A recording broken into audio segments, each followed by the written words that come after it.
Bueno, buenas tardes.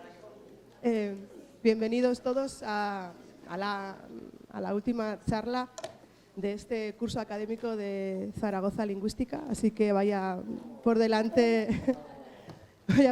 las gracias a todos los que acudís a esta última cita. El año que viene volveremos, estamos preparando el programa. Bueno, tenemos con nosotros a Julio Santiago, aquí presente, que para los que lleváis un tiempo viendo las actividades de SILEX, pues ha venido varias veces a Zaragoza, aunque esta es la primera vez que viene a dar una charla a Zaragoza Lingüística. De Julio, pues es licenciado y doctor en Psicología Experimental por la Universidad de Granada y también es profesor de este mismo departamento y de esta misma universidad. También ha sido profesor visitante Leverhulme en la University College London durante un año y pico, me parece, ¿no? Más o menos. Bueno, también es el director del Grounded Cognition Lab, que pertenece, como tenéis ahí, al Centro de Investigación Mente, Cerebro y Comportamiento de la Universidad de Granada. Tiene varias líneas de investigación, lengua de signos, procesamiento fonético, ¿no? Pero una de las líneas en la que últimamente más ha trabajado y de las que yo creo que tiene una relevancia internacional es la línea en la que explora el significado y la representación mental. Y es un poco lo que, tanto de metáforas, relativismo lingüístico y el tema que también viene a presentarnos hoy.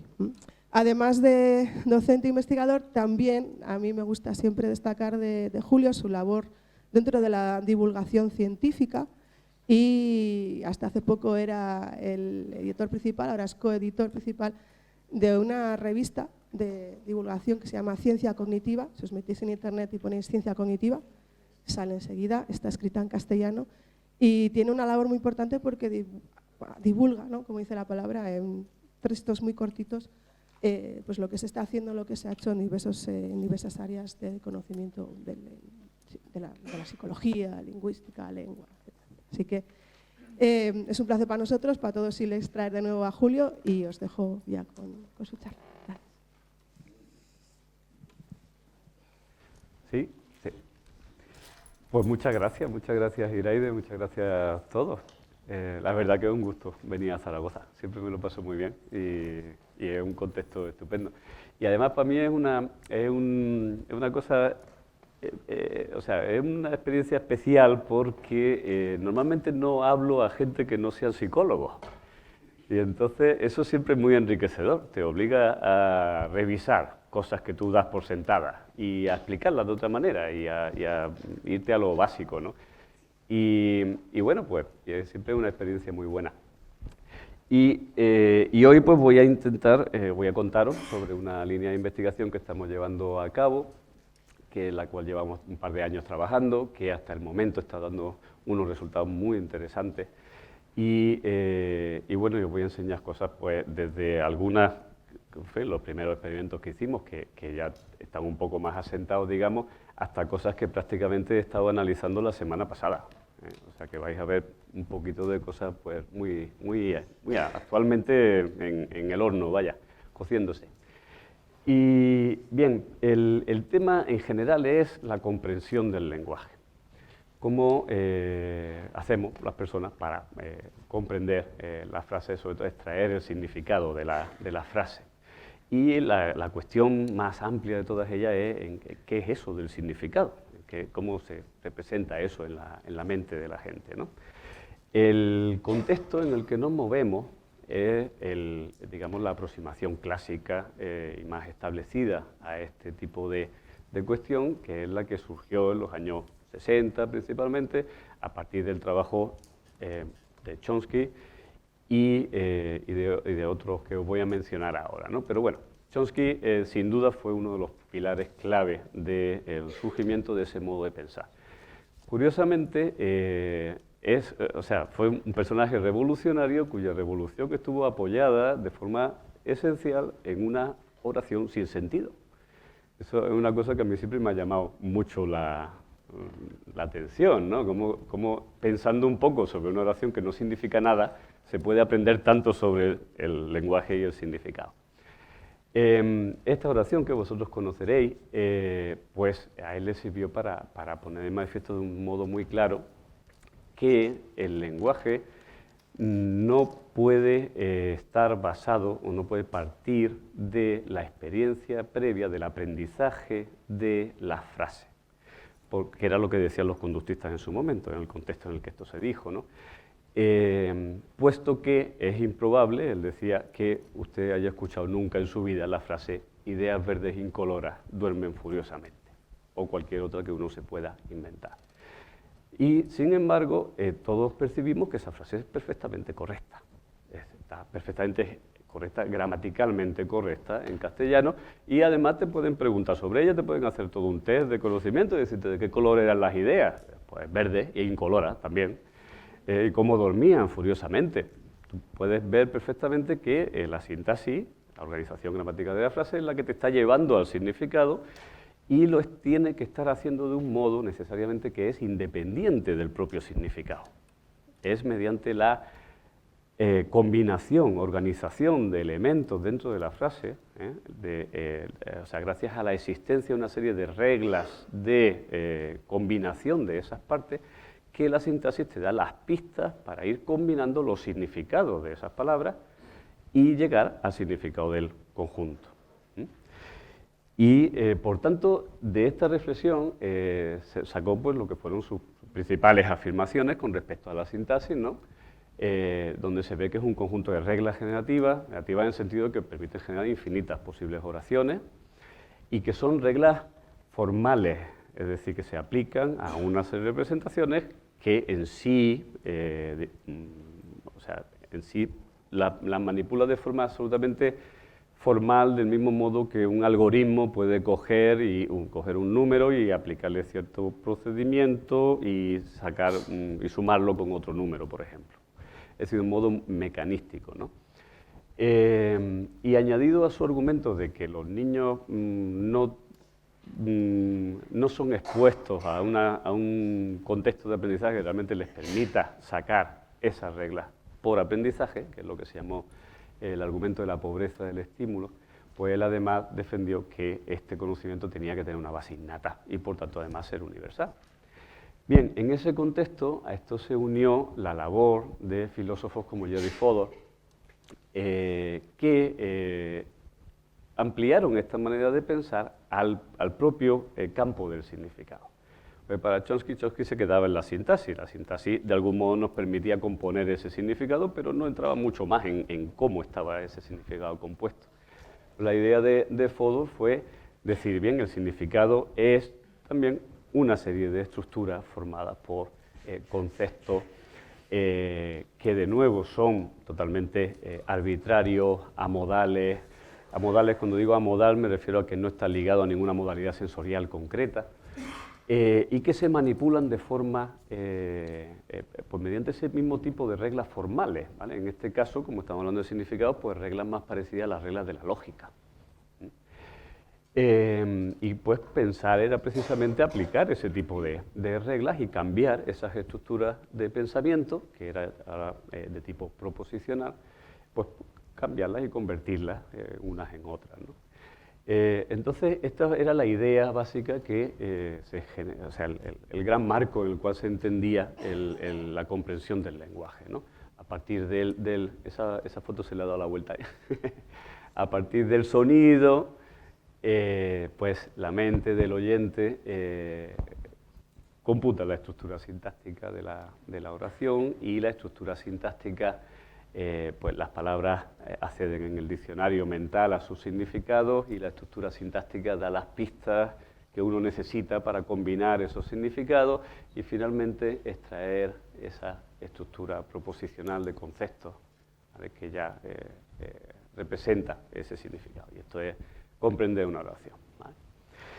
Bien, como digo, este es el contexto en el cual se ha llevado adelante la investigación sobre estos temas pues, durante un montón de años, desde el principio de los 60 hasta pues, prácticamente el año 2000, 99, 2000, donde empezaron a surgir propuestas que defienden que a la hora de comprender significados, las personas, el cerebro de las personas, nosotros hacemos algo que no estaba presente en este marco, y que no estaba presente en absoluto, y era el hecho de realizar simulaciones mentales de ese significado. Y una simulación mental es un tipo de representación mental, pero que es rica en detalles perceptuales y motores. Es decir, o dicho de forma breve, básicamente comprender una oración, por ejemplo, que te describe una cierta escena, viene a ser más o menos lo mismo que vivirla realmente, esa escena. Es decir, en términos de actividad representacional, en términos de actividad cerebral, comprender una oración y vivir esa misma situación genera algo parecido internamente. Eso es lo que, más o menos, es la idea global de simulación mental. Es decir, es una representación interna que en este caso es analógica, es modal, tiene información específica de los distintos sentidos, de la acción, etc. Y lo que se viene a decir es que comprender precisamente es, o sea, que eso es comprender, que generar esa representación es llegar a comprender algo. Desde el punto de vista de este autor en particular, puesto que en este campo hay un montón de teorías diferentes, pero dentro de este autor en particular, que lo ha desarrollado quizá un poquito más que otra gente, pues cuando comprendemos una descripción como esta, pues las palabras activan lo que él llama, lo que antes se venía a llamar conceptos y ahora él lo quiere llamar simuladores. Y son pues unidades que son de por sí capaces de generar una simulación mental, ¿vale? Pero luego después es en el campo, en la propia simulación mental, donde todas estas unidades, digamos, se colocan unas con respecto a otras y se dotan de esa riqueza que se supone que tienen las simulaciones mentales, ¿vale? Bien, esta manera de pensar sobre el significado está lejos de haber alcanzado el nivel de formalismo y de detalle y de precisión que llegaron a tener las teorías generativas con respecto a la sintaxis o las teorías filosóficas y lógicas con respecto al significado, ¿no? Al significado proposicional. Sin embargo, sí ha podido generar algunas ideas clave, ¿no? Y en concreto, la principal en la cual se han centrado los psicólogos ha sido en esta cuestión. Es decir, vamos a ver, por mucho que no entendamos muy bien, a lo mejor del todo, en qué consiste una simulación mental, pero sí sabemos que es una representación modal y rica en detalles. Entonces, podemos coger e intentar ver si realmente las personas realizan ese tipo de simulaciones cuando comprenden una oración. Dice, ¿vale? Los psicólogos en general, un psicólogo que yo conocí una vez decía siempre, I'm a psycholinguist, therefore I'm simple-minded. Es decir, soy un psicolingüista, lo cual significa, o sea, básicamente soy psicólogo, lo cual significa no me meta en líos extremadamente complicados. Vamos a ver una cosa sencilla y clara que podamos intentar ver si podemos encontrar un dato empírico que prueben que eso realmente existe.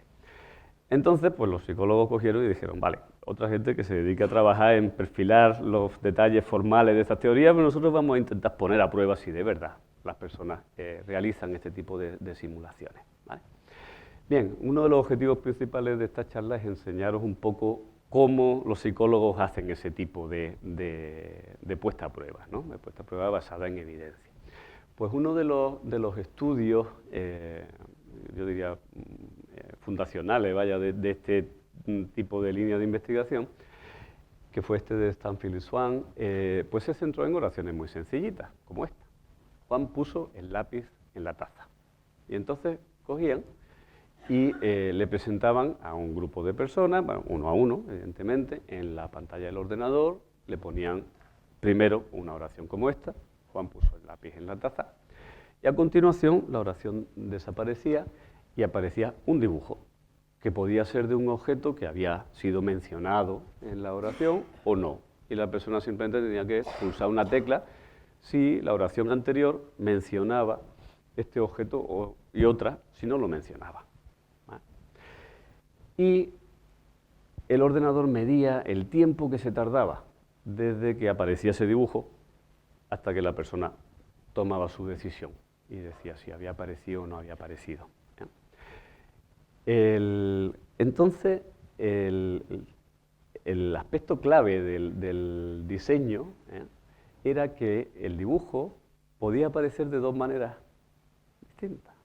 Si la oración es Juan puso el lápiz en la taza, ese lápiz está vertical.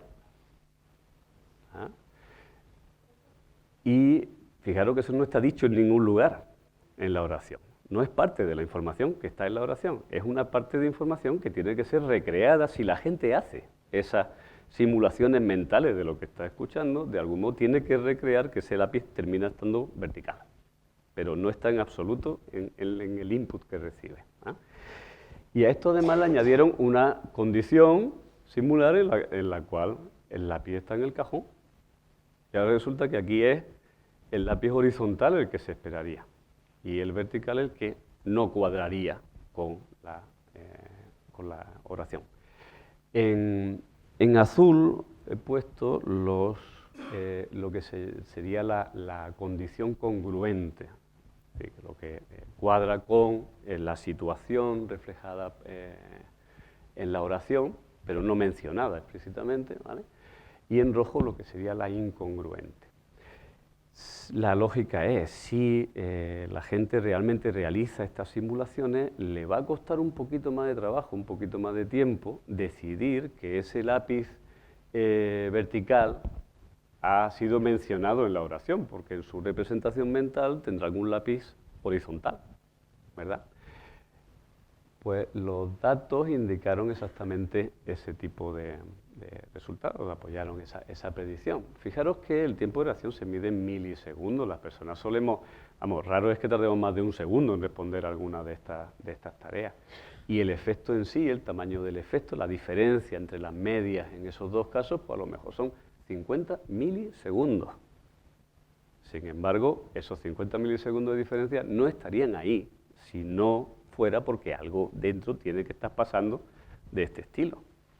Es un modo en que nosotros enganchamos un índice en la conducta y nos indica que algo está sucediendo dentro de la cabeza de la gente. Entonces, un aspecto clave, evidentemente, es dar con un buen índice de lo que uno quiere medir, ¿no? Bien, pues este estudio, como digo, abrió toda una caja de Pandora, porque empezaron a ponerse a prueba un montón de interacciones. Esto sería lo que me he contado, una interacción entre lenguaje y percepción, pues se empezaron a estudiar. Y pronto se estudió también la posibilidad de que el lenguaje interactúe con la propia producción de acciones. Y, por ejemplo, en este estudio lo que hacían era presentarle a las personas oraciones como estas, ¿vale?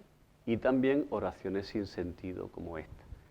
Y la tarea de la gente simplemente era darle un botón y decir si la oración tiene sentido, y darle otro botón y decir si no tiene sentido, ¿vale? Ahora, el punto clave era que en este caso ellos empezaban pues presionando un botón en el centro, y para decir una u otra respuesta, pues esto se intercambiaba, ¿vale? Pero para decir una otra respuesta tenía que moverse o hacia adelante o hacia atrás. Y como veis, en el significado está o bien bastante explícito o bien implicado por el significado abstracto de lo que se está contando, pues está el hecho de que hay un movimiento en una cierta dirección con respecto a uno. Si Elisa te pasa a ti la libreta, pues la libreta viene para ti. Y si tú se la pasas a ella, que podéis imaginaros que esas condiciones de esas oraciones también estaban en la otra forma, en la cual tú le pasas la libreta a Elisa, ¿no? Pues entonces el movimiento es hacia el otro lado. Y en el caso pues de algún modo la anécdota viene para ti, o tú se la cuentas a Isa, entonces va para ella, ¿no? Pues cuando se miraron el tiempo que tardaban las personas en levantar esto, en concreto lo que se mira es el tiempo que tarda en empezar a moverte, sea para un lado o sea para otro, pues encontraron el mismo tipo de efectos de congruencia que hemos visto antes, y también lo encontraron en la condición de movimiento abstracto. Lo cual abre también un mundo interesantísimo, y es cómo puede hacer uno representación, o sea, simulaciones mentales que se supone que son detalladas y ricas perceptualmente, etcétera, sobre cosas abstractas. Por eso ahí el mundo de las metáforas conceptuales tiene mucho que decir en ese sentido, pero es una cosa en la que yo no voy a entrar en esta charla y a partir de ahora siempre estaremos hablando de oraciones bastante concretas. Bien, pues como digo, esto generó una explosión de investigación. Un montón de estudios se dedicaron a ver este tipo de efectos de congruencia sobre una variedad de dimensiones perceptuales y motoras pues muy grandes. Y en general, claro, por lo menos los que están publicados, encontraron efectos en la dirección de los que hemos visto.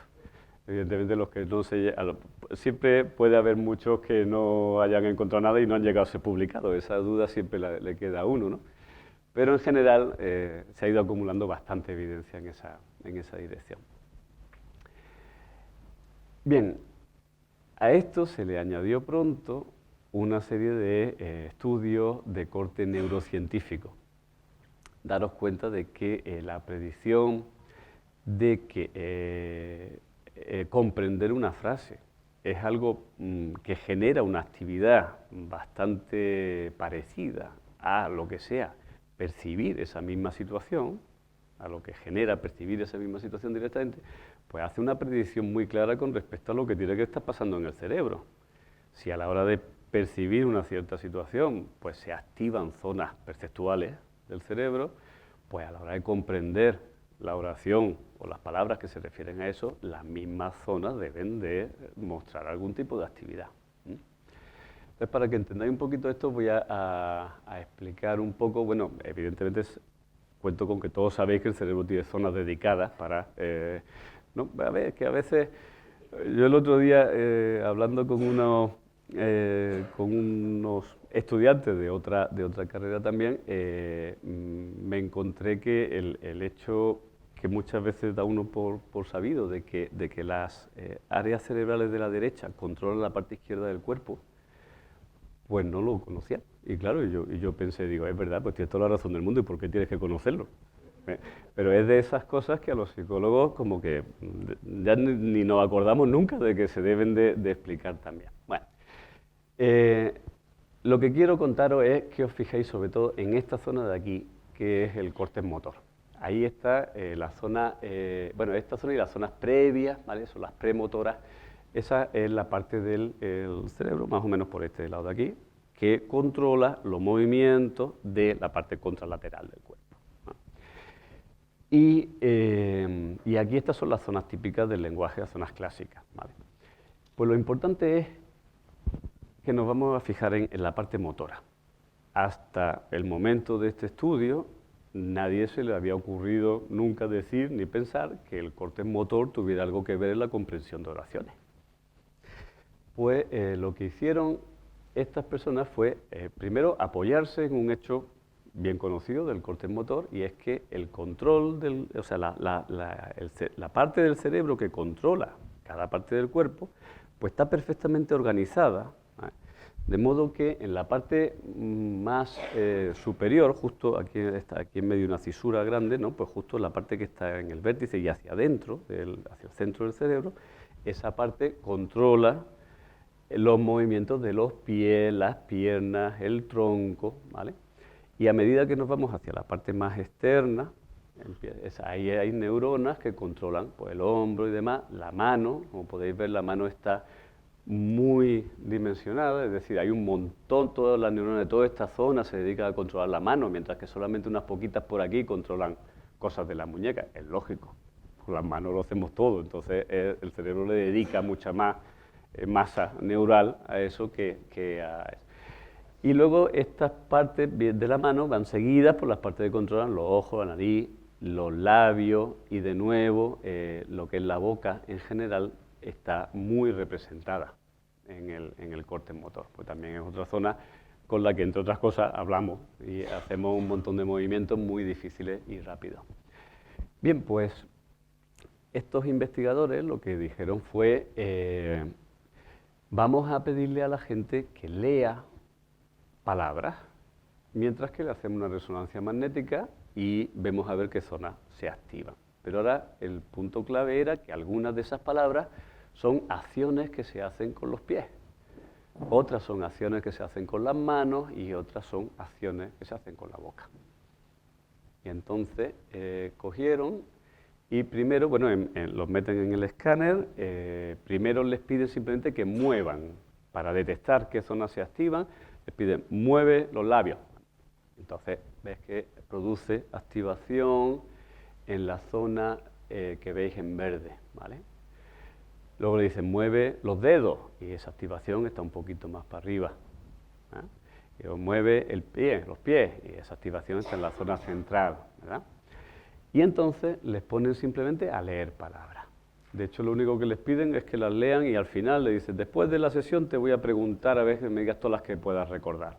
Con lo cual la persona solo tiene que estar pues, prestando atención y leyéndolas, ¿no? Bien, fijaros cómo, aunque el solapamiento no es total, por supuesto, pero como, por ejemplo, para las palabras que son acciones de pierna, pues fijaros cómo están activándose zonas centrales, ¿vale? No son totalmente las motoras, pero son las premotoras pegaditas a las zonas motoras, ¿vale? Igualmente con las palabras de acciones de mano, pues activan zonas que en este caso se solapan bastante con las que directamente controlan los movimientos de los dedos. Y las de la cara, pues estas están un poco más separadas, o sea, fijaros, más premotor todavía, ¿vale? Y más atrás. Pero vaya, en general lo que se encuentra es lo que se vino a llamar una somatotopía del significado de las palabras. Y desde luego ninguna de estas áreas son zonas de lenguaje. Son zonas claramente premotoras y motoras. Bien, entonces eso ya empezó a mostrar que el cerebro está haciendo muchas más cosas en otros sitios a la hora de procesar lenguaje de lo que se venía pensando. Pues de nuevo, esto generó otro montón de investigación y en una revisión que se publicó hace, como 10 años después o menos, pues ya había un montón de estudios que encontraban que cuando se escuchan palabras de todos estos tipos, fijaros que las hay motoras y sensitivas también, pues se generan activaciones en zonas del cerebro que coinciden en general con el tipo de palabra que son, ¿vale? Entonces, por tanto, pues parece como que sí, en general, creo que después de todo este montón de investigación se puede decir que de verdad las simulaciones, o sea, la gente hace esas simulaciones. Ahora, la cuestión importante era, o la siguiente cuestión importante era, vale, las hacemos, pero ¿de verdad eso es comprender las oraciones? ¿O es esencial para que podamos decir que hemos comprendido las oraciones? ¿O pudiera ser a lo mejor que es una especie de epifenómeno o incluso de algo que se hace después de la comprensión? Primero necesitamos de algún modo comprender, sea eso lo que sea, y luego ya después hacemos las simulaciones mentales que sean, ¿no?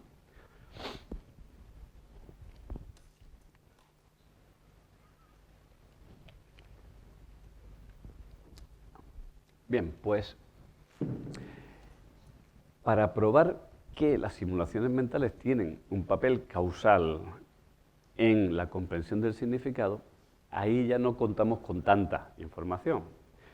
Ahí os voy a contar un par de estudios que creo que indican que tienen un papel causal, pero digamos que el tema es mucho más reciente y está todavía mucho más por aclararse. En uno de ellos, una lógica que se ha usado es echar mano de personas con problemas motores. Si tú tienes problemas en tu sistema motor, pues tu comprensión del lenguaje que se refiere a acciones debería de estar de algún modo dañada también. Daros cuenta de que esto en sí es una idea muy llamativa. Es decir, ¿a quién se le iba a ocurrir pensar que un paciente de Parkinson tuviera algún problema en comprender el lenguaje? Lo que hacía falta era buscarlo bien. En concreto en este estudio, hecho por españoles, no son gente de Oviedo, pues lo que hicieron fue muy sencillo. Le presentaban a pacientes de Parkinson dibujos y le decían, nómbralo. Ahora había dibujos que eran objetos y dibujos que eran acciones. Esto no es en sí comprensión del lenguaje, pero sí toca la representación mental que uno tiene de objetos y acciones, ¿vale? Pues tomaron también un grupo de control de gente de la misma edad, sano, y gente con demencia, y fijaros que en ninguno de los grupos de control hay un problema diferente en nombrar objetos frente a acciones, pero en los pacientes de Parkinson sí se da esta diferencia. En este caso lo que están mirando es cuántos de los dibujos mencionan correctamente. Entonces ya esto ya es una evidencia de tipo causal, no es solamente que lo haga, sino que realmente que si tu sistema motor no funciona bien, pues parece que tu capacidad de representar objetos y acciones pues se ve específicamente alterada, ¿no? Y este otro es un estudio con gente sana. Siempre es más fácil interpretar estudios con gente sana, porque claro, la gente que tiene una enfermedad, es que normalmente una enfermedad, quieras que no, por muy específica que sea, siempre es sistémica, afecta a la totalidad de la persona, y porque uno siempre tiene que adaptarse y generar estrategias, etcétera, siempre es mucho más complicado de interpretar. Pero hay métodos, disponemos hoy en día de métodos que nos permiten lesionar selectivamente áreas del cerebro de una persona. Además, hacerlo de forma transitoria, de modo que no lo dejamos que no lo dejamos así para siempre. En concreto, una que se conoce se llama estimulación magnética transcraneal, y esto consiste básicamente en dar una serie de pulsos eléctricos en ciertas partes, a través del cráneo, es un aparatejo así que se pone encima de la cabeza, se hace una resonancia primero para ver el cerebro de esa persona y localizar la zona que quieres poner, y luego entonces lo pones ya justo en el sitio que quieres, y entonces pues según si das los pulsos con ciertos parámetros, lo que consigues es una desactivación que dura muy poquito rato de esa zona, ¿vale? Y aquí lo que hicieron fue coger y localizar el área de la mano y desactivarla para gente que eran diestros, ¿vale? El área de la mano de los diestros, que controla la derecha, está aquí en la parte izquierda. Y y los pusieron, después de hacerles esto, no recuerdo bien, creo que era durante, mientras lo estaban haciendo, mientras estaban estimulando, a la vez hacían esta tarea. Y la tarea era simplemente leer palabras y decir si son palabras o no palabras. Es decir, había palabras como lanzar y aprender, y había otras palabras como catole, que no es una palabra, ¿vale? Es perfectamente correcta en castellano, pero no existe. Pues tú solo tienes que decir, existe, no existe, existe, no existe, o la conozco, o no la conozco. Pero el punto clave es que hay acciones de mano y acciones no de mano. Y os podéis imaginar la lógica, ¿no? Para que entendáis el gráfico bien, fijaros que aquí lo que están poniendo es la diferencia en el tiempo de reacción. Miden de nuevo el tiempo que tarda desde que ves la palabra hasta que responde. Y lo que están poniendo es la diferencia en el tiempo de reacción entre cuando estimulo la zona derecha, que es tu mano izquierda, y que si tú eres diestro no es la que vas a usar para lanzar la pelota o lo que sea, ¿vale? Y la zona izquierda, que es la que sí, ¿vale? Fijaros que la predicción aquí es especialmente fina, porque no es solo que tu corte motor se implique en realizar las acciones, es que si eres diestro se implica tu corte motor izquierdo. Y bien, en las acciones no manuales no había diferencia ninguna en ese caso, mientras que en las acciones manuales pues había una diferencia. Como siempre estos efectos, pues bueno, 30 y tantos milisegundos de diferencia, pero estadísticamente significativa y mostrando que algo está consiguiendo afectar a tu procesamiento de esas palabras, el hecho de que te estén alterando esa zona, digamos, ¿no? Bien, por tanto, tenemos cierta evidencia de que crear las simulaciones mentales pues dificulta eso. Podemos enlentecerlo, podemos generar más errores, pero lo que no tenemos es evidencia de que realmente si alteramos las simulaciones mentales, cambiamos el significado. Y es una predicción clave. Si la simulación mental es comprender. Entonces, si yo consigo cambiar esa simulación mental, la gente tendría que comprender otra cosa distinta. Y esta es la línea que hemos iniciado nosotros. Pero claro, ¿en qué sentido puede cambiar el significado? ¿Significa que si altero la simulación mental, te digo, el lápiz está en el cajón y altero la simulación mental y entonces tú vas a entender que eso habla de elefantes? ¿Cómo va a ser eso? No es tan así. Lo que se nos ocurrió es que lo que puede pasar es que esté cambiando el nivel de conceptualización. Para que entendáis esto, daros cuenta de que todo concepto se puede representar a distintos niveles de abstracción. Por ejemplo, pisar uvas, pues yo lo puedo entender a un nivel muy concreto como la acción de aplastar uvas con los pies. Pero a un nivel más abstracto es hacer vino. Igualmente, votar se puede entender como pues, ayudar a decidir quién nos va a gobernar, etcétera, etcétera, a un nivel muy abstracto, o a un nivel muy concreto es poner un sobre en una urna, con la mano. Entonces, todos los conceptos se pueden entender a esos niveles, desde tiempos de Rost, con la idea aquella de las categorías básicas y demás, pues ya decía, pues mira, ¿esto qué es? Decía, pues esto a un nivel muy concreto es una silla de auditorio, a un nivel de mayor abstracción es una silla, y a un nivel de mayor abstracción es un mueble. Y es perfectamente correcto, es todas esas cosas a la vez, simultáneamente.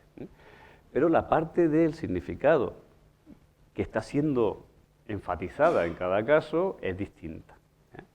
Es decir, es un significado diferente, aunque se refiera al mismo objeto, pero es un significado diferente. Y de hecho, el que sea diferente nos lo demuestra el que es totalmente distinto, que yo conceptualice algo a un nivel o a otro para el tipo de decisiones que yo pueda tomar luego después. Si yo veo a alguien haciendo algo y simplemente lo interpreto como que acaba de apretar un botón, digo, bueno, pues ¿qué más me da? Pero si yo lo interpreto como que acaba de lanzar una bomba atómica, me asusto bastante. Vale, entonces dijimos, bueno, vamos a intentar manipular las simulaciones mentales a ver si eso afecta al nivel de abstracción con la cual se van a entender oraciones que usan acciones, ¿no? Y el modo de manipularlas, pues echamos mano de una idea que estaba publicada en un artículo, que fue simplemente usar una tarea motora repetitiva. Entonces, la tarea consiste en una tarea o de manos o de pies, y consiste en hacer un ritmo con las manos o golpeando con los pies en el suelo, que es un ritmo que tiene su cosa, lo usan en su entrenamiento los baterías y demás. Es 1, 2, 1, 1, 2, algo así, ¿no? A ver, derecha, izquierda, derecha, izquierda, derecha, derecha, izquierda, derecha, izquierda, izquierda. Lleva un ratillo. Pillarlo lleva un ratillo. Yo no lo he pillado todavía. En nuestros experimentos lo que hacemos es que viene la gente y al primero le damos unos minutos de entrenamiento. Y decimos, mira, así, hasta que más o menos empiezan a poder hacerlo más o menos bien. ¿Vale? Entonces, claro, la idea es, el hacer esta tarea motora repetitiva se supone que está activando mucho tus zonas motoras dedicadas a controlar o bien las manos o los pies. ¿Vale? Entonces, eso de algún modo debería de interactuar con el significado que vayas a sacar de oraciones o acciones o sea, de oraciones o verbos que tienen que ver con acciones que haces o bien con las manos o bien con los pies. Bien, pues para poner esa hipótesis a prueba, pues lo que hicimos fue eso, dos grupos de personas distintos, unos hacen un ritmo de una manera, otros hacen un ritmo de otra manera, y les hacemos ver oraciones de dos tipos distintos. Y aquí cada persona ve oraciones de los dos tipos. Hay acciones manuales y hay acciones de pie. Y lo que hacemos para ver a qué nivel están entendiendo esas oraciones es simplemente pedirles, ¿sabes? Ponemos primero la oración y luego después le pedimos, dice, elige cuál de estas dos interpretaciones te parece más adecuada. Evidentemente las dos son igual de adecuadas, ¿no? La gente solamente dice, bueno, pues uno o dos, la que sea. En concreto, en el primer experimento, fijaros, lo que hacíamos es, aparece la oración, ¿vale? La persona, cuando la lee, le da un botoncito y entonces aparece la palabra ritmo. Y entonces empieza, en ese momento, empieza a hacer su, o con los pies, durante 15 segundos. Nuestro laboratorio era muy entretenido mientras hacíamos esas cosas.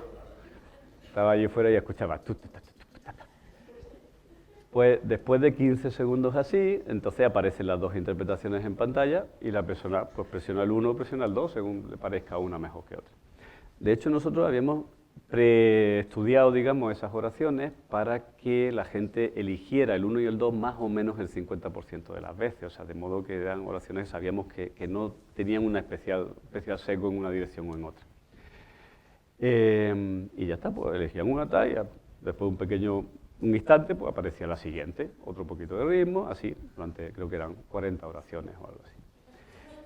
Bien, entonces, ¿qué mostraron los resultados? Pues el modo en que lo vamos a poner es que aquí vamos a tener el grupo que actuaba con las manos, el que movía los pies, ¿vale? Y vamos a poner por separado los verbos de mano y de pie.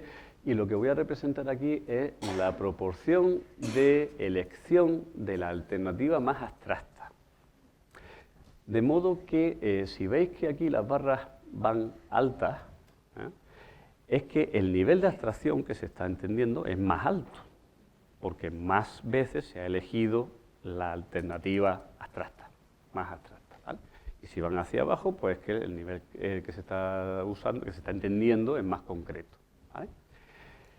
Esto fue lo que encontramos para la gente que movía las manos. Como veis, el porcentaje de elección de la alternativa abstracta pues es mayor que en el caso de la gente que mueve los pies. Y en el grupo de pies encontramos el patrón contrario. Y esto pues nos dejó muy sorprendidos y muy contentos, ¿eh? ¿Cómo que al revés? Bueno, nosotros pensamos que al ocupar esas áreas, entonces ya no iban a estar tan disponibles para intervenir en la simulación de los aspectos detallados de la acción y por tanto el significado se vuelve más abstracto, ¿eh? Esa fue nuestra interpretación inicial, que es una interpretación basada en una idea de interferencia, ¿eh? Para asegurarnos y también porque, bueno, las oraciones se estaban poniendo escritas, ¿vale? Pues dijimos, ahora vamos a ponerlas auditivamente, para que sea más como la situación normal de entender el lenguaje, ¿no?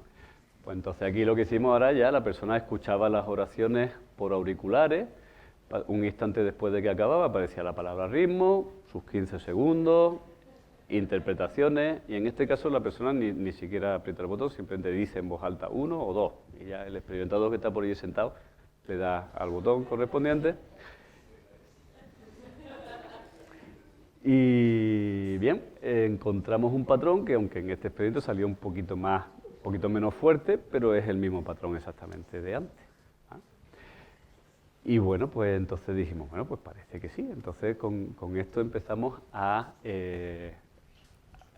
concluimos que es verdad que somos capaces de cambiar el significado que la gente percibe de las oraciones y que eso parecía sugerir una interpretación en términos de interferencia, ¿no? De que ocupando esas áreas, pues el significado se volvía más abstracto, ¿vale?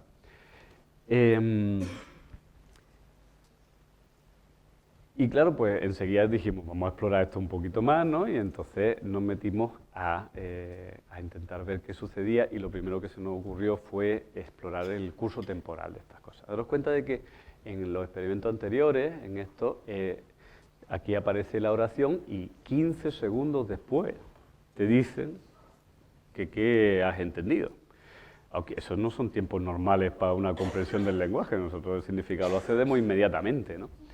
Entonces, lo que hicimos fue, en la siguiente serie que os voy a contar, un par de experimentos voy a contar rápidamente, fue que presentábamos la oración auditivamente y inmediatamente, en cuanto acababa, las dos interpretaciones. Para estar ocupando las manos o los pies durante todo el tiempo, en este experimento lo que hicimos fue pedirles que lo hicieran todo el tiempo. Les dábamos un descansito, cada 6 ensayos dejábamos parar un poco para que descansaran, pero pues durante varias oraciones por lo menos, pues están todo el rato haciendo el ritmo, escuchan la oración, inmediatamente las dos interpretaciones, dicen uno o dos, como tienen las manos ocupadas con lo otro, ¿no? Pues lo van diciendo. Pues aquí nos llevamos una gran sorpresa, porque aquí lo que encontramos fue un efecto muy claro, más claro que el de antes, pero justo en la dirección contraria. Totalmente opuesto, ¿vale? Aquí la gente cuando está usando las manos elige muchas más veces la interpretación más concreta. Y al revés sucede cuando está usando los pies, te vas a la interpretación mucho más concreta. Pero como digo, esto nos sorprendió mucho, porque claro, entonces empiezas a decir, bueno, pero ¿cómo trabajan estas áreas? Resulta que cuando es inmediato tú estás usando y de ese momento tienes que elegir la interpretación, de pronto te vas a lo concreto. Pero si las estás usando y pasan 15 segundos, ahora ya no, ahora te vas a lo abstracto. Es una cosa que, bueno, estamos intentando entender. Yo digo que esto son cosas muy calentitas que no tenemos todavía del todo claras cómo interpretarlo, ¿vale? Lo que sí hicimos fue plantearnos, dice, ¿y si será porque justo en el momento que tienen que elegir están usando las manos o los pies? A lo mejor no es el intervalo entre la oración y la interpretación, sino es el hecho de que están usándolas al mismo tiempo. Entonces dijimos, vale, pues vamos a que no lo hagan. Pues primero hacen su ritmo 10 segundos. Y entonces se paran, escuchan la oración e inmediatamente dan la interpretación. De modo que en el momento de hacerlo no están moviéndose, ¿vale? Y ahí obtuvimos exactamente el mismo patrón de nuevo. Por tanto, no es esa la cuestión, ¿eh? Es algo que tiene que ver con el intervalo. El hecho de que te pregunten tu interpretación inmediatamente hace que el ocupar, digamos, esas áreas motoras con esas acciones irrelevantes, pues va a hacerte que elijas la interpretación más concreta. Bien, hasta el momento, pues esto es lo que tenemos y básicamente lo que hemos aprendido con todo esto, pues es que sí que es cierto que las simulaciones mentales de algún modo intervienen, ¿vale? Y que esto lo que nos lleva a pensar es que hay un balance, un equilibrio, de alguna manera, entre zonas, entre sistemas que son de tipo perceptivo y motor, ¿vale? Y sistemas que no lo son tanto, porque algunos otros sistemas tienen que encargarse de computar esos niveles más abstractos del significado. Quizá, por ejemplo, zonas de interpretación de intenciones, ¿eh? Cosas así. Entonces, que lo que hay es, de algún modo, un balance. Al final, fijaros que vamos a llegar a la conclusión de que el cerebro entero participa en la comprensión del lenguaje, muy posiblemente. Pues nada, y que esto realmente ahora lo que abre es la posibilidad de empezar a estudiar la dinámica entre unas zonas y otras, ¿no? Para ver cómo se lleva eso. Y básicamente eso es lo que tenía que contaros. Muchas gracias.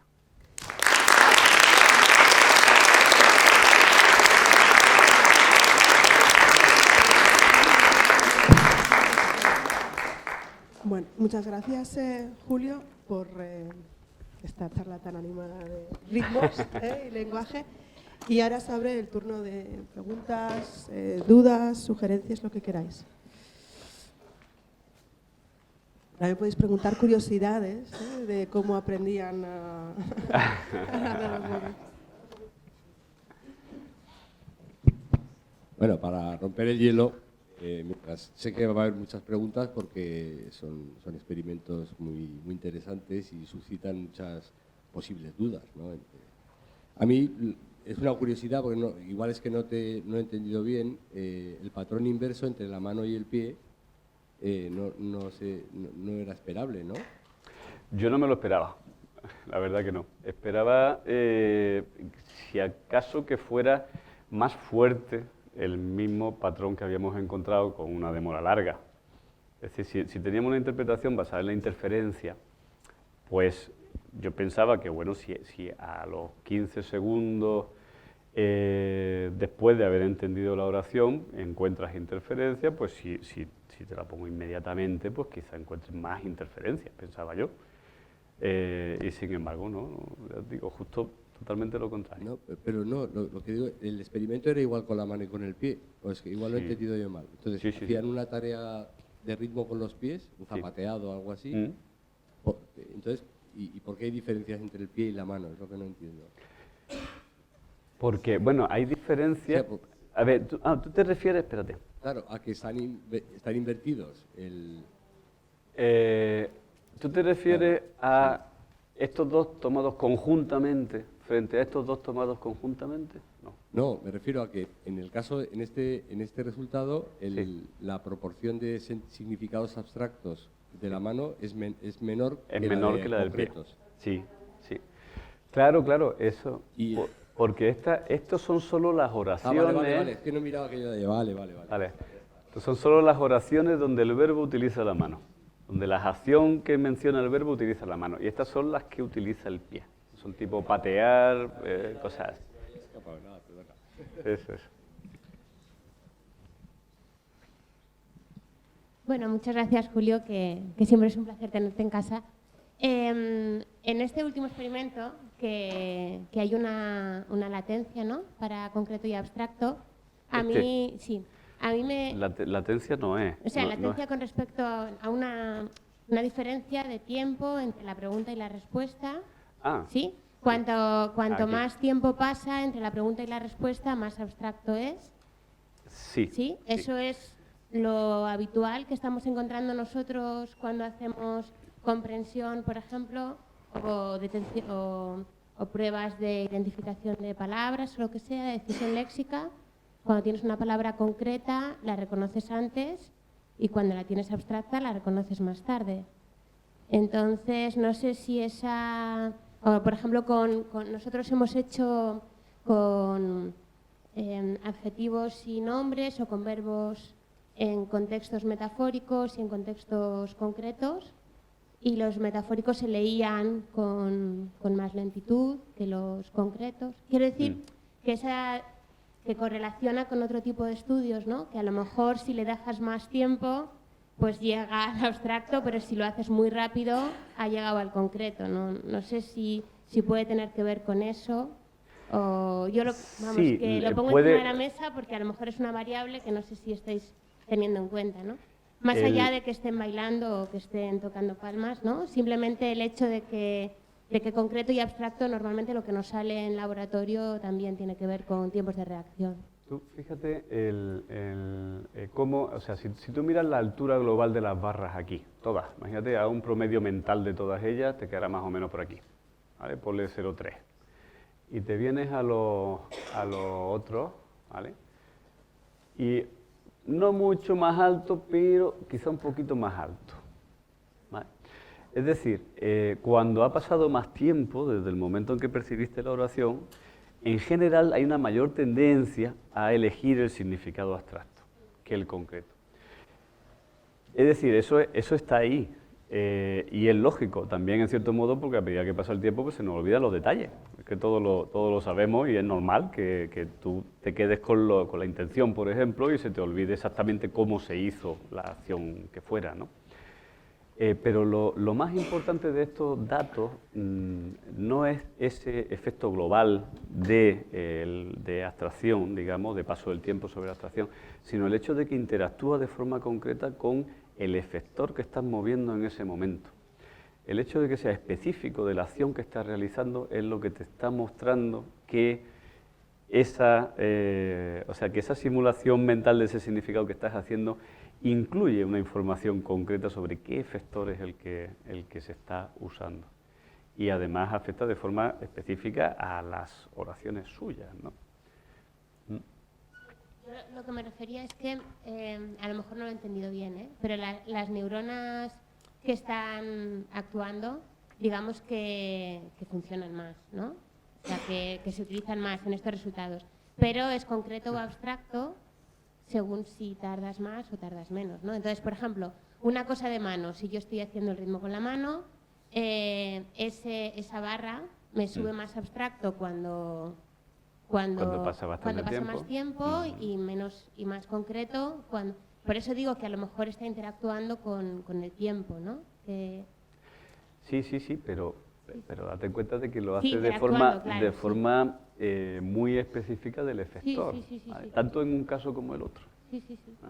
Sí, O sea, que el claro, elemento clave realmente, la predicción que es teóricamente importante, en este caso la predicción que se sigue a partir de la idea de simulaciones mentales y no de otras posibles ideas, el hecho de que haya esa interacción Sí, entre el verbo y la acción.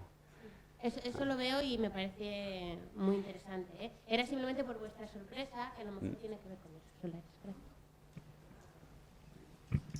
Está abierto. Sí. ¿Y está abierto? Bueno, a ver, en primer lugar, muchas gracias por venir lo primero, claro, pero ahora ya casi es costumbre. Y segundo, por lo que nos has estado contando. Yo creo que ha sido muy interesante, sobre todo para nuestros chavales, porque me parece un ejercicio de honradez investigadora. Y has ido contando los pasos de alguien que está encontrando resultados, pero a la vez que encuentra resultados encuentra problemas, y por tanto debe tener los resultados en un cooperador, volver a probar.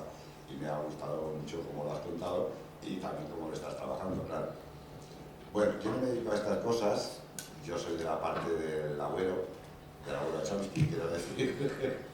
Y entonces no tengo problema con vuestro trabajo, que me parece interesante y que creo que debéis seguirlo, evidentemente, porque parece que puede ofrecer resultados interesantes.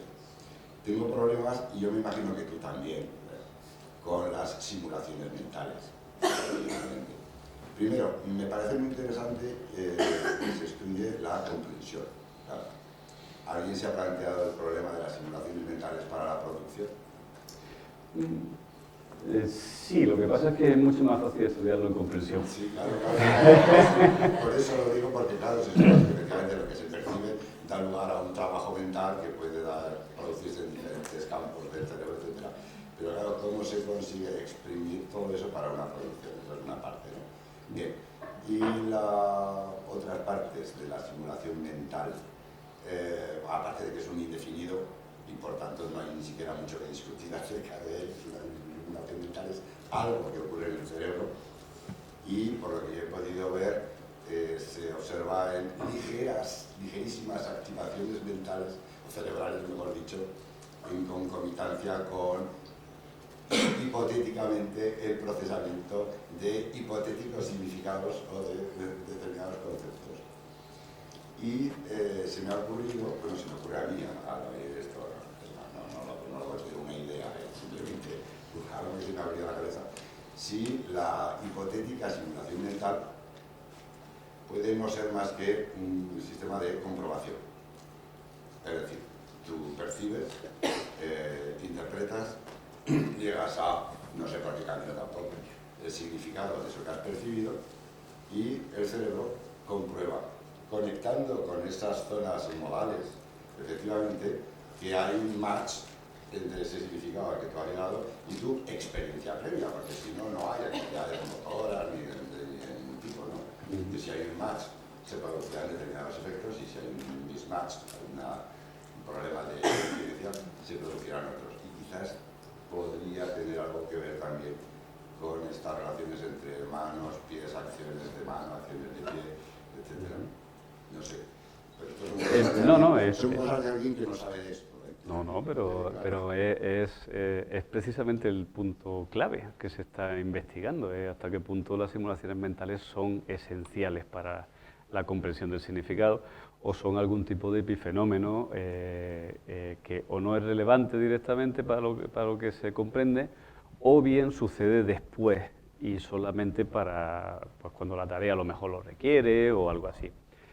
Bien, sí, hay una pieza de evidencia en la que yo no me he parado, que es que hay estudios que muestran que es la activación en esas zonas motoras y perceptuales sucede suficientemente rápidamente después de la percepción del lenguaje como para pensar que no es una cosa a posteriori después de haber comprimido. Estamos hablando de intervalos de 200 milisegundos. Desde que aparece la palabra hasta que ya se pueden detectar actividad en esas zonas motoras y premotoras, son 200 milisegundos, que está muy cerca. El tiempo estimado de acceso al significado de una palabra está en el orden de 150 a 180. O sea, que es que es muy rápido. Entonces, eso no cuadra con la idea de que fuera algo muy posterior a la comprensión. Y luego la cuestión también sería, ¿y por qué, aunque fuera algo posterior, por qué debería esa comprobación de llevarte a cambiar el significado que percibes del modo en que lo hace? ¿Entiendes? Y vaya, y los estudios que os he enseñado antes con los pacientes motores y con la estimulación magnética, todo eso no terminaría de cuadrar muy bien con la idea de un chequeo a posteriori de los significados.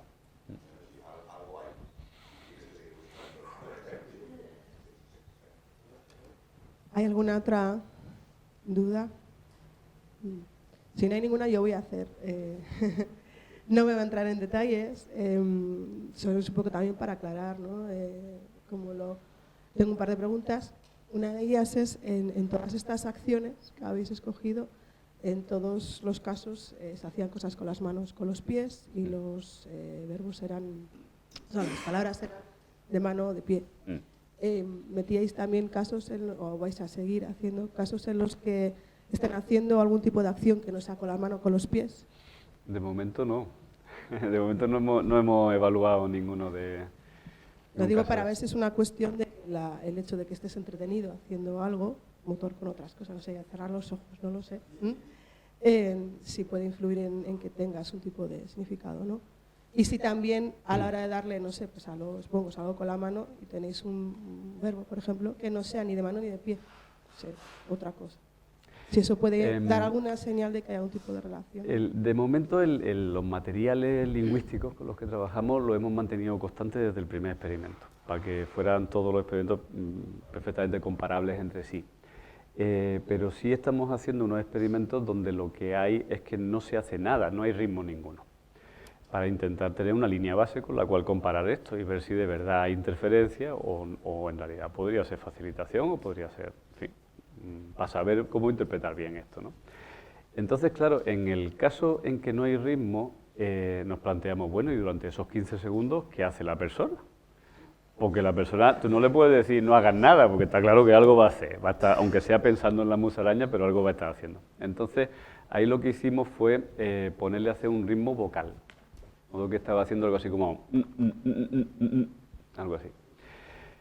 Y bueno, pues o sea, en ese caso el tipo de resultados que salió son, o sea, básicamente sale lo mismo en el caso de demora corta que demora larga, ¿vale? El patrón es el mismo, por lo tanto, y como en el caso de demora corta no hacían realmente nada, porque aparece la palabra inmediatamente en la interpretación, y ya pasa al siguiente ensayo, pues el hecho de que los resultados fueran similares en los dos casos hace pensar que el estar ocupado no aporta algo especial, que lo que aporta es estar ocupado en algo que tiene que ver con el significado de las oraciones. Y la otra pregunta es, ¿qué vais a hacer después? ¿Cuál es el quinto, no? ¿Es el cuarto, quinto, sexto? Ahora mismo lo que tenemos entre manos es primero terminar de entender lo que sale en los estudios de línea base de control, porque el patrón es complicado. Y luego después las líneas gordas en las que queremos seguir son, en primer lugar, hacerlo perceptual. Es decir, usar, por ejemplo, verbos imagínate solamente nombres de colores y formas. Y hacer que la persona en esos 15 segundos se entretenga haciendo una tarea puramente perceptual. Por ejemplo, te pongo una pantalla entera repleta de colorines y te digo, cuenta o señálame o lo que sea, todos los amarillos que veas. Y entonces de esa manera ocuparías las zonas que procesan el color y entonces luego le pones a elegir. Primero le pones limón, hace su tarea de colores, ¿vale? Y luego le das a elegir entre dos posibles definiciones de un limón. Fruta rugosa, amarilla y olorosa, o fruta rica en vitamina C. Una es concreta, perceptual, la otra es abstracta. Es decir, algo similar a lo que estamos haciendo ahora, pero con una tarea puramente perceptual. Esperamos que funcione más o menos igual que esta. Vale. Y luego hay un proyecto que lo tengo pedido ya, a ver si me lo dan, que es lo bueno, que era una especie o sea, realmente era una hipótesis un poco loca, pero precisamente como era un programa que se llama Explora, que precisamente es para ideas locas, dije, bueno, pues esa. No sé si sabéis que un efecto, un fenómeno que se ha estudiado mucho últimamente tiene que ver con el bilingüismo. Resulta que a las personas, ¿habéis oído hablar alguna vez de dilemas morales?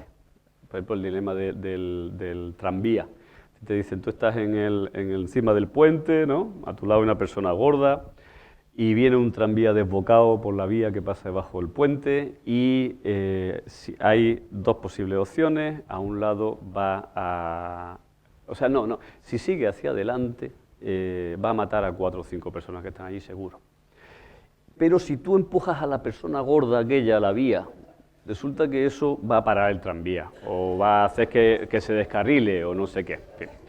Evidentemente, a pesar de lo improbable que sea eso, es que se formula así, es curioso eso, pero bueno, a ti te piden que te creas que de verdad, seguro, que no tienes que dudar, si tú empujas a esa persona y la matas, por tanto, conseguirás salvar a las otras 5. Entonces tú tienes que decidir entre cometer tú ese asesinato, pero salvar a 5, o no hacer nada, quitarte en medio, dejar que la cosa siga su curso y mueran las otras 5, ¿no? Entonces, a mí resulta que los bilingües, cuando les plantean este problema en su segunda lengua, tienden a elegir más tirar al gordo. Es decir, se vuelven más racionales, más fríos, más puros sopesar beneficios e inconvenientes. Y decir, aquí me salen las cuentas, pues tiro al gordo, ya está. En cambio, cuando te lo plantean en tu primera lengua, la cosa emocional de que yo empujando a una persona yo no puedo, pues hace que lo elijan menos. Y que prefiere quitarte de en medio que mueran 4. Eso se ha interpretado como una cuestión de nivel de abstracción. Si tú ves esa situación a un nivel más abstracto, pues la racionalidad te dice lo que hay que hacer, salvar lo más posible. Si lo ves a un nivel más concreto y lo ves como realmente te imaginas empujando la sangre y lo que sea, pues dices, uff, entonces tomas la decisión contraria, ¿no? Entonces, claro, a mí se me ocurrió pensar, como aquí teníamos esta manera de cambiar el nivel de abstracción, dijo, bueno, ¿y si resulta que haciendo este ritmo de manos y de pies yo consigo y le pongo la situación en la cual la acción de empujar es así, empujar, o frente a darle una patadilla? Y digo, a lo mejor resulta que dependiendo del modo concreto en que se realice esa acción y de la actividad motora que tú has estado realizando antes, si eso realmente cambia el nivel en el cual tú estás representándote esas dos situaciones, podría ser que tus decisiones cambiaran con eso. Entonces, me pareció suficientemente loca para pedir un proyecto.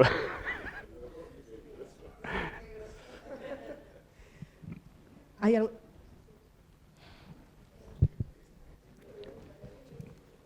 Sobre lo que acabas de decir, si se hiciera el mismo experimento, pero en vez de haciendo ritmos con las manos o con los pies, cantando una canción en el primer idioma y luego cantando una canción en el segundo idioma, ¿no debería pasar lo que estás diciendo con el dilema moral? No, pero si es que eso está comprobado. Lo que te digo de los bilingües ya se sabe qué sucede. No hace falta cantar la canción, basta con plantearle el problema a la persona, contárselo en su primera lengua o en su segunda lengua. Eso es suficiente ya para que cambie sus decisiones morales.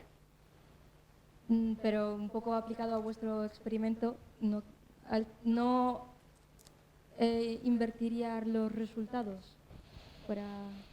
Por cantar la canción, a ver, en principio, por lo que sabemos, para que afecte al nivel de abstracción, la actividad motora que tú realices tiene que tener algo que ver con la decisión que vayas o que estés valorando, digamos, el significado que estés valorando.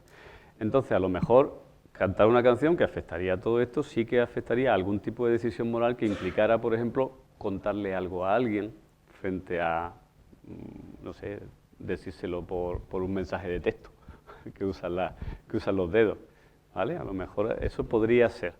Pero en principio, por lo que sabemos, el efecto es específico del efector que se utilice.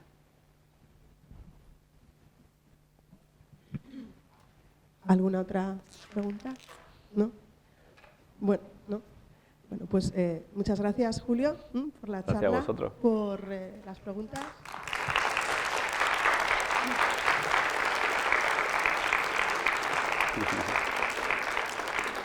Esperemos que vuelvas para contarnos ese proyecto loco. Yo siempre de que Explora queráis, siempre que otro queráis. año.